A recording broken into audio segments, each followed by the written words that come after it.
Hello, hello. Welcome back to the My Sugar Free Journey podcast. I am your host, Aaron Farmer, and today we are here with the Keystone Carnivore. I'm talking to Corey Baughman. Is it Baughman or Bauman? It's Bachman, yes. Baughman, yeah, that's what I thought. Baughman. So Baughman. For those of you that are going to look him up after this podcast is over, and we'll give you a bunch of ways that you can connect with him. But for now, welcome to the show. Hey, thanks, Aaron. Really glad to be on today.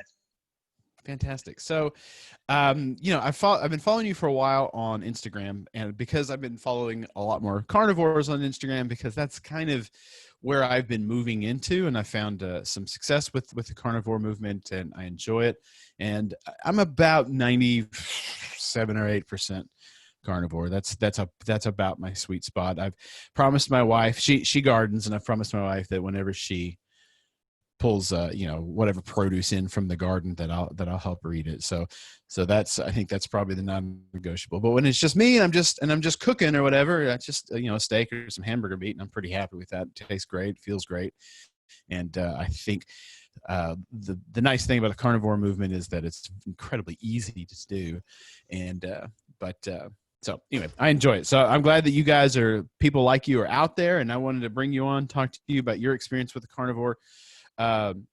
This carnivore, I don't know if you call it a movement or just a new way of eating, or it's just a way of maybe seeing what the human body can accomplish under different stresses, and I like what you guys are doing. So again, welcome to the show. Thank you. And let's get into your background a little bit. What were you like before the carnivore movement? Oh my gosh. Well, I can probably start with at the end of high school. So I'm coming up on 31 next week. And at the age of 18, I started getting into natural drug-tested bodybuilding contests. Oh, okay. And I was going into college, after high school, and I thought, what do I want to do with my life? Well, I want to help people get fit. I want to help them, with their fitness and strength and conditioning programs. So I enrolled in college at a local school. First went to community college here in Harrisburg, Pennsylvania. And then also after that, I transitioned and transferred to Shippensburg University, about 45 minutes west of Harrisburg, Pennsylvania. So there, took all the exercise science. And in exercise science in college, you only have about maybe one good semester of nutrition information. Really? And you get a lot of, the biomechanics, motor behavior, psychology of exercise, all those important things, which are very crucial and essential for my job now as a fitness professional, strength and conditioning professional, and certified personal trainer as well. So they have the dining halls there too. And, they say the freshman 15. Well, I probably had a freshman 20 to 30 or so. And then I got to tell you, one thing I'm just absolutely thrilled about is I avoided the COVID-15. So over these last 6 weeks or 8 months, 2 weeks or 2 months, whatever, I'm so happy that I've stayed pretty much static, which is quite an accomplishment, seeing as how much sitting on my butt I've been doing. Yeah, and I thought it was going to be that way too, with the whole quarantine deal going on. But so hitting the dining halls, really hard, just thinking about eating as much as you could. And I thought, you know what, my parents are going to get their money's worth. I'm eating everything in sight. I'm going to try to get big. And actually, I ballooned up to 230, I think it was. A really good friend of mine, he ballooned up to 250, and I'm only about 5'9". So, walking around at that height with that much weight, yeah, that's a lot. Obviously was strong, but the diet was pretty limited. You thought you had to eat plain chicken breast, brown rice, all these vegetables, pasta. And, I look back on it now and it was like, man, I wish I would have known about carnivore a long time ago, because I probably could have done better in college. I probably could have had better grades with, adding intermittent fasting, the high fat foods, improving with cognition as well. Absolutely. So with that, I would have said it was up till 2 years ago. I got it in full on carnivore, transitioning from the ketogenic diet. I thought I still needed some plants in there, Mhm. but after like really diving into the research, it's like I mean, you can have them there for preference, but from what I've seen, from Dr. Sean Baker, Kevin Stock, Kelly Hogan, YouTube, Instagram, all the social media, it's like I could probably get away without having plants. Yeah. Yeah, and I think that that idea is really, when I first heard it, I thought, oh, that's pretty crazy. But then as I started thinking about my own weight loss journey, it was first I didn't eat fructose, then I didn't eat sugar, then I didn't eat sugar and grains, then I didn't eat sugar, grains, and starches, and then I didn't eat sugar, grains, starches, or polyunsaturated fats, and then I did some intermittent fasting. But basically, when you follow that trajectory, when you look at what I was removing from my diet, every single step of the way, I was removing plants. They were processed plants. They were processed plants. So when I first heard about this and began to think about it, that I was like, all I'm doing is just removing another plant. It's all I've done is remove 80% of the different plants from my diet, and now I'm going to remove the other 20. So it didn't once I kind of got a hold of that, it didn't seem as crazy to me as it did at first blush. Yeah, definitely. And I think we come from, a starting point.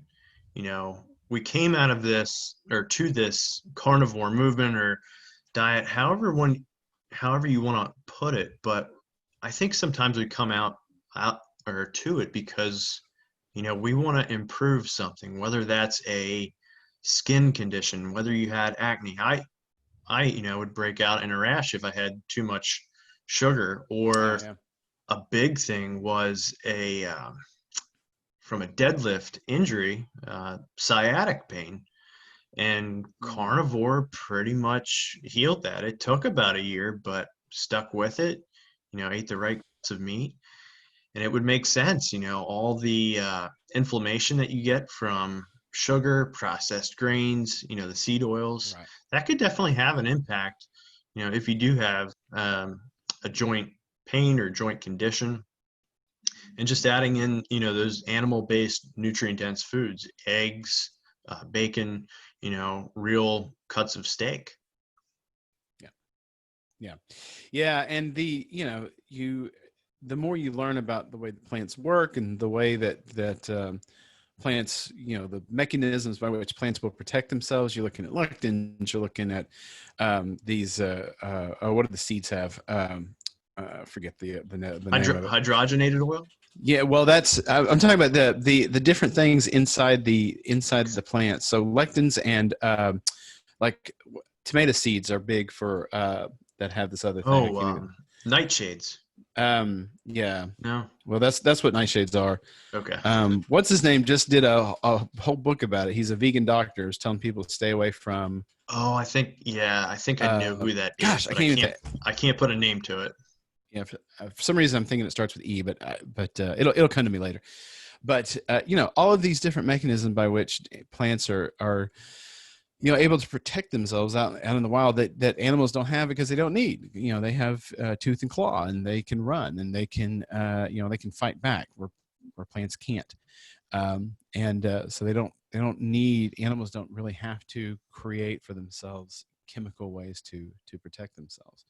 But anyway, we're jumping ahead. You were in college. You've gained weight. You're eating the crappy foods. How did you discover carnivore? How did you come across that? Yeah, so it was in 2015. This is a really good story, and I hope this helps a lot of your listeners out. Um, so 2015, I was coming off another bodybuilding show, and I was like, man, this does not feel good at all. During that prep, I had the flu about 6 times that summer. And The foods that I was eating was the if it fits your macros approach. Yeah, yeah. Pop Tarts, ice cream, sweet potato fries, anything you can think of. Yeah, I was able to get ripped, but what I realized in the end is that, I risked my health all for Yeah. one day just for a plastic trophy. Yep. And it caught up to me. That winter, still ate the same way, still had the flu, got strep pink eye, couldn't talk for 2 days. And then a couple weeks later, I had a friend read Dr. Cass Ingram's book. I think it was called The Body Shape Diet. And he had really good things in there too. And he says, yeah, humans need to be eating higher fat and red meat is okay. And I thought, whoa, wait a minute. Like cholesterol is going to destroy me. And actually, Right. it did the total opposite. So started throwing red meat in there from 2016. And since then, yeah, I was in a keto phase there, but I felt like I needed a little bit more, like a little bit more drive in the gym, a little bit more strength. And then carnivore 2 years, it's been 2 years now this summer that I've been fully on board with it. And it's just done miracles for me now. Fantastic. So that's interesting because I don't think I've ever heard that book, and I certainly haven't ever heard it in linked to any kind of carnivore diet. So that's interesting that you said. I'll have to go check it out. So, you've been 2 weeks. I'm sorry, 2 years carnivore. You've seen some really amazing things. You've mentioned the sciatica. You mentioned the weight loss, and so are you still doing bodybuilding? Yeah, so things got in the way with the whole coronavirus, with my schedule. I was planning on doing a contest this year, and I'll be going away for about a week here coming up. So I'm gonna take that vacation to enjoy it, and maybe Good. if there's something locally here through the rest of the year.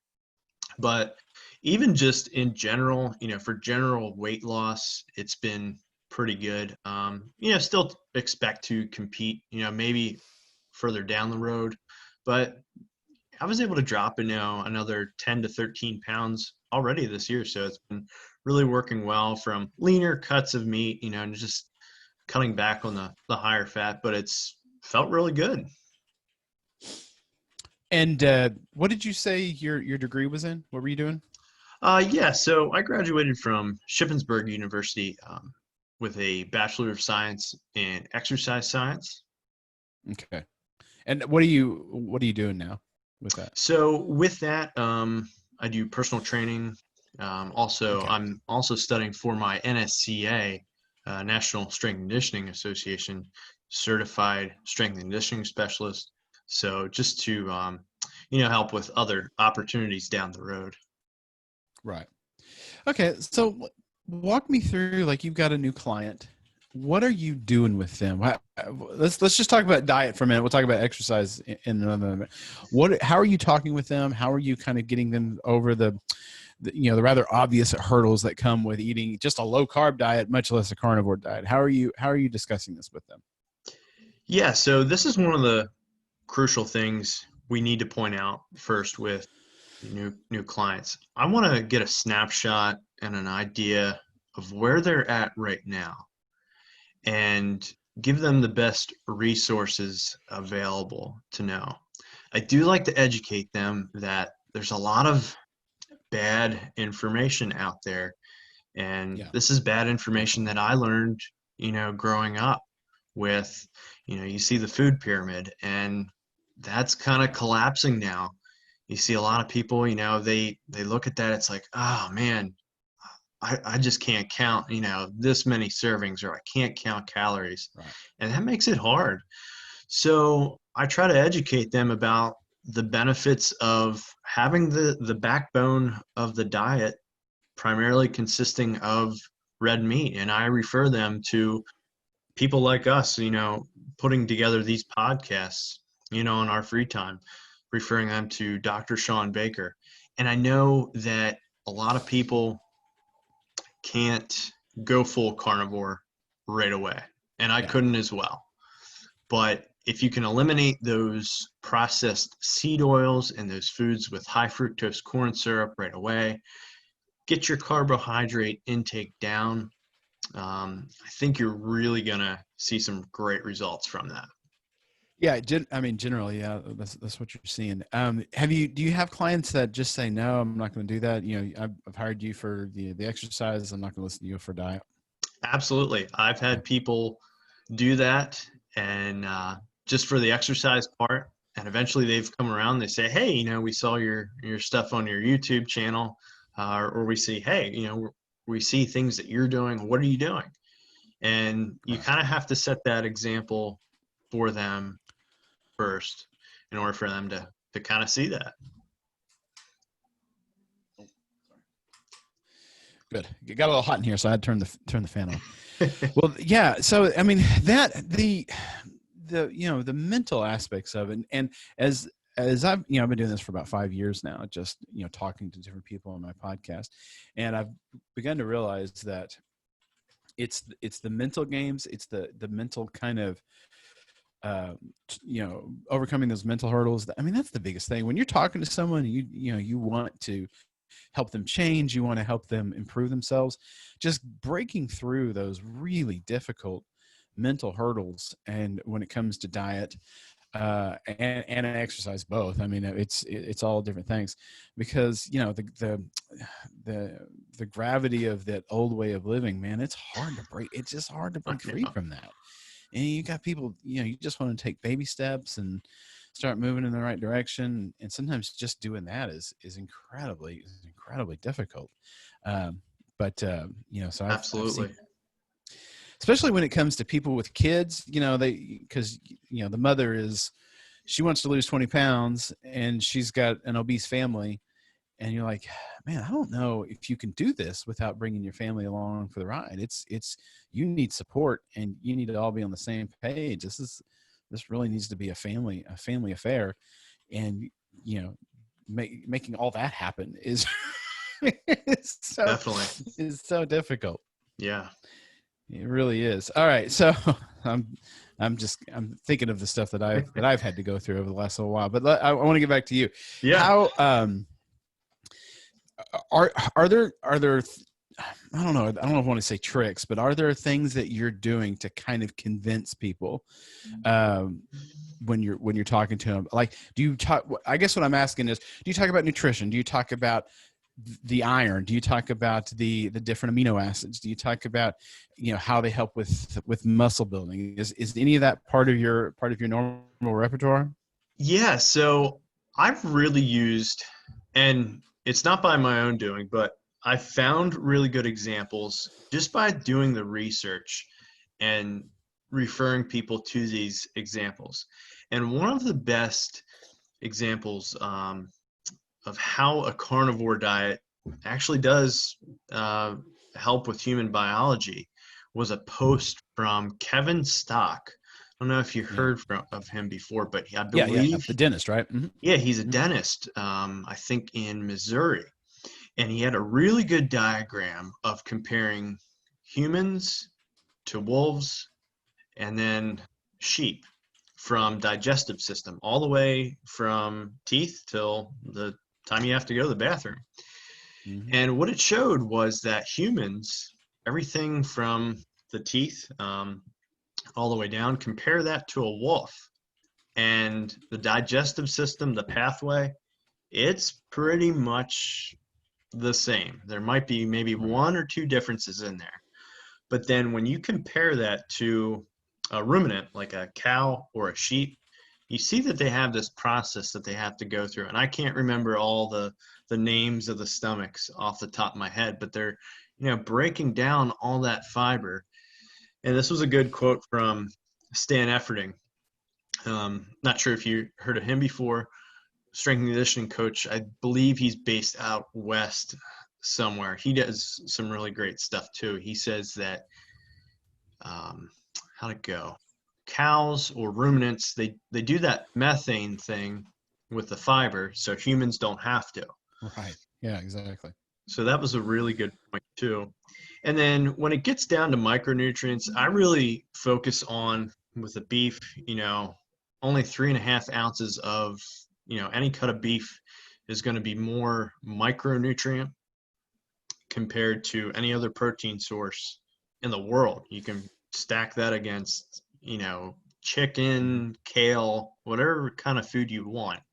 It's going to be more micronutrient dense. And another example I like to use is with the amount of iron you get from beef. And you look at, I try to show people this too. Why is the United States always losing in the marathon? Well, compare that to the guys that are winning the marathons, the guys from, Kenya, those countries, Ethiopia, Kenya, those right? African countries, and what are they eating? And I believe it's coming down to that. Obviously, you have to train hard. Yeah, you have to train like a freak athlete year round. But, down there, they have Maasai warriors who are eating a lot of animal-based foods like red meat, whole milk, eggs, and a lot in the red meat, you're going to find iron, and that's going to help Right. attach to the hemoglobin in your body, and that's going to make you more efficient at distributing oxygen. So when you're running, it's going to be more efficient at red blood cell production. So I try to use those type of examples to help people learn about it. Yeah. Yeah, absolutely. Um, so let's switch gears a little bit and talk about the exercise. What are you having them do when it comes to exercise? Your clients, I mean. So it does depend on what the goals are. Sometimes, I'll get a teenager coming, from high school, or if they have to go into college, they're getting ready for a sport. So learning a little bit about more about like the sports performance aspect while studying this strength and conditioning certification. But maybe see, someone's training for a marathon or just general weight loss, general strength and conditioning. You have to come at it from an individual approach. Get a snapshot of what they need, what their goals and needs are, a needs analysis, and really focus on them. Yeah. So when you're talking about weightlifting, are you doing like if like let's just say the goal is to get to get muscles, to get good muscle tone throughout their whole body. How are you doing? Because it's sometimes it seems so complicated. Some people say just whatever you do it to failure. One another person says do light and long. Another person says do heavy but only to 80% of your max. And it's just like good grief. What is the answer here? How are you approaching that? Yeah, I try to make it as less confusing as possible. Yeah. And from an example of another book that I'd like to throw out there was Mark Sisson's Primal Blueprint. That was one of the first books related to high fat that I came across. And he talked about, 2 to 3 times a week, just lifting heavy, maybe that's 2 to 3 working sets per exercise, and do what our ancestors did. They moved heavy things and, they sprinted, to catch or hunt their food. Maybe they did walk longer distances here and there, but kind of coming at it from that approach and full body movements, things where you're pushing, you're pulling, you're squatting, you're rowing, you're pulling yourself up, you're pushing things over your head. So Mhm. those big movements, really focus on those. And then if it's, maybe if it's something more in detail like bodybuilding, then we will throw in those small accessory exercises as well. Yeah. The what about I know a lot of times, especially if you're an older gentleman, you're trying to lift weights, and form gets to be so important because if you're off just a little bit, you sprain an ankle, twist a knee, do all kinds of weird things. How are you helping people that maybe don't have full range of movement, don't have full mobility, and trying to keep their form as close to whatever as perfect as it can be? Yeah, so one of the big things I think needs to happen in the very beginning is a functional movement screen or some sort of functional assessment where you're looking at maybe their gait when they're running, um, or their squat technique or their jumping technique. How are they landing? Are they landing evenly on their feet? How does their stride look when they run? So you take those things into account and you educate them, say, okay, this is what could happen if you keep running this way, or if you keep landing this way on your feet or on your toes. This could be injuries can occur. And I'm going to show you, through some different techniques that you may have not learned before, of how we can correct those things and make you better at squatting, or help with your posture to get you more upright, or help decrease the injury or risk of injury with like pressing movements, those sort of things. What are some of the most common, like, lack of range of motion issues that you're seeing? I would say probably the biggest thing that I see a lot, and this is probably common, is hamstring flexibility. And I would Yeah, that think makes that sense. would, yeah, I would think, because of a lot of people at office jobs, sitting down, Right. hip flexors get tight too, hamstring flexibility, and eventually that's going to ride up into lower back issues. So when I get some new clients, I always show them some techniques and tricks they can do at home, even before they come and see me as well. Yeah, that's one of the things I really had a lot of problem doing squats, because I just could not get my butt all the way to the ground. It's I kept, as I would go low, I would tend to rock forward, and the weight would be like over my toes, and you gotta, it's hard to Yeah. just go down halfway. I would do all kinds of weird things, and eventually I figured I only squat with probably like 40% of my max, because I'm just too scared of blowing something out.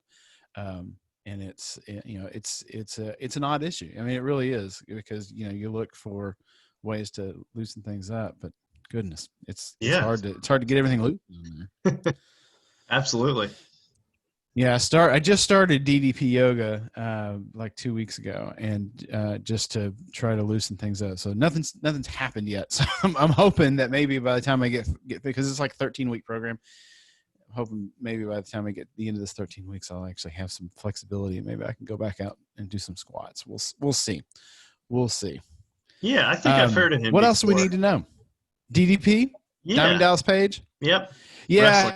Yeah, he's great for old farts like me. Like his yoga program is really kind of designed for older people, and I mean anybody can do it, but your teacher is somebody who's 60 years old and an ex-wrestler, so he's beat up, so he understands what it's like to not have full range of motion. So he does a really good job of saying, if you can't do this, it'll make it easier. Do this and it'll make it harder, and you can adjust as you go. It's an interesting problem. I've never done anything like that, because I tried doing yoga from the like I just picked a YouTube channel to do yoga, and it Yeah. was this real skinny girl that just was talking about visualizing peace, and connecting yourself to the ground. And it was so, I was like, I can't do this. This woman is on a whole different planet than I am. I can't, I don't even understand this.